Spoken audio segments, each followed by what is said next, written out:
Bonjour et bienvenue pour cette discussion sur un sujet qui nous concerne tous, je crois, la gestion de nos finances personnelles. Bonjour.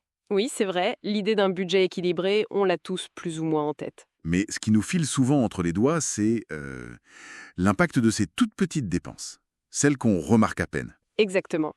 Et les documents qu'on a pu consulter, ils mettent vraiment l'accent là-dessus. C'est assez frappant quand on regarde les chiffres. Ah oui, donnez-nous une idée. Prenez un café par jour. Ça a l'air de rien, hein. Mais sur, disons, 25 ans, ça fait plus de 27 000 euros. Pardon? 27 000 euros pour des cafés? Et oui, ou cet abonnement mensuel qu'on oublie, là sur 5 ans, presque 600 euros. Ouch! Et le petit achat impulsif chaque semaine, sur 10 ans, ça peut monter à près de 8 000 euros. Incroyable! Ça donne le vertige quand on met tout bout à bout. Et le plus fou, c'est que d'après les sources, 7 personnes sur 10 se reconnaissent là-dedans. C'est énorme! Et c'est vrai que l'achat en ligne, c'est tellement immédiat. Voilà, on clique, c'est fait, la connexion entre l'acte d'achat et la sortie d'argent est moins tangible. Jusqu'au moment où on soit le relevé de compte. Là, c'est le rappel à la réalité. C'est ça. Les textes suggèrent même que parfois c'est un peu une façon de combler un vide, une émotion rapide. Intéressant. L'objectif ici, c'est donc de comprendre un peu mieux tout ça, c'est bien ça? Tout à fait. Pas de culpabiliser, surtout pas, mais de saisir les mécanismes.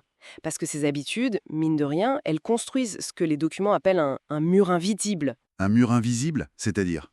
Un mur qui nous sépare d'une certaine sérénité financière, tranquillité d'esprit. Et ce mur, il se manifeste comment, concrètement, au-delà des chiffres? Par des choses très réelles. Des pénalités pour des factures oubliées parce qu'on a trop dépensé ailleurs, par exemple, C'est classique. ou le regret après un achat impulsif. L'euphorie retombe.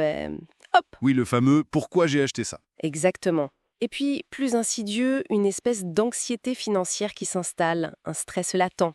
La petite satisfaction de l'achat, elle est vite remplacée par ça. D'accord. Alors, qu'est-ce qu'on peut faire? Les sources donnent des pistes. Oui, et le message principal est assez fort, je trouve. C'est l'idée que le pouvoir, il est dans le choix conscient. Le choix conscient. Oui, moins se focaliser sur la restriction que sur la compréhension. Une étape clé, c'est d'abord d'observer. Regarder où va l'argent, mais sans se juger. Observer sans juger, c'est pas si simple ça. Non, c'est vrai, mais c'est la base. Il y a une phrase qui revient souvent. Ce n'est pas tant combien on gagne qui compte, mais comment on choisit de l'utiliser. Chaque euro, c'est soit un pas vers plus de liberté, soit une petite chaîne. Vu comme ça, ça change la perspective. Mais comment on passe de l'observation à l'action, concrètement? Alors, les documents proposent 5 actions assez simples. La première découle de l'observation. Notez chaque dépense, même le petit café, pendant une semaine, juste pour voir. Prendre conscience, en somme. D'accord. Et ensuite? Ensuite, planifier. Pour les achats non essentiels, se donner un délai, au moins 24 heures avant de décider. Ça casse l'impulsivité. Le fameux délai de réflexion. Logique. Et pour l'épargne? L'automatisation. C'est la clé. Mettre en place un virement automatique vers un compte épargne dès que la paie arrive. Avant même de pouvoir le dépenser. Malin. Exactement. Se payer en premier, comme on dit. Quatrième action, agir tout de suite sur quelque chose de concret. Identifier aujourd'hui un abonnement inutile et le supprimer. Ça, c'est une victoire immédiate. Ça doit motiver. Tout à fait.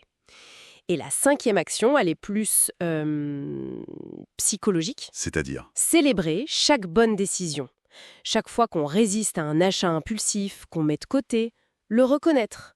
Se féliciter, même intérieurement, ça renforce le comportement positif. D'accord, je vois. C'est construire des nouvelles habitudes petit à petit. Précisément. Et ce qui est intéressant, c'est la vision à long terme proposée. En appliquant ça, on peut s'imaginer, dans 5 ans, avec une relation à l'argent beaucoup plus apaisée. Ce n'est pas un sprint, donc. Absolument pas. C'est un voyage. La liberté financière, c'est le résultat de plein de petits choix conscients, répétés jour après jour. En résumé, il s'agit de reprendre un peu le contrôle sur nos automatismes financiers quand ils nous desservent. C'est tout à fait ça. L'idée centrale, c'est de faire un premier pas, même petit, mais de le faire consciemment. Et dès aujourd'hui, si possible. L'action initiale qui enclenche tout le reste. Voilà. Bien. Alors, pour laisser matière à réflexion après notre échange, et en reprenant une des pistes suggérées, parmi toutes ces petites dépenses, celles qui reviennent souvent ou celles qu'on fait sans y penser, quelle serait la première sur laquelle on pourrait décider de porter un regard neuf, juste cette semaine, juste pour commencer à observer consciemment?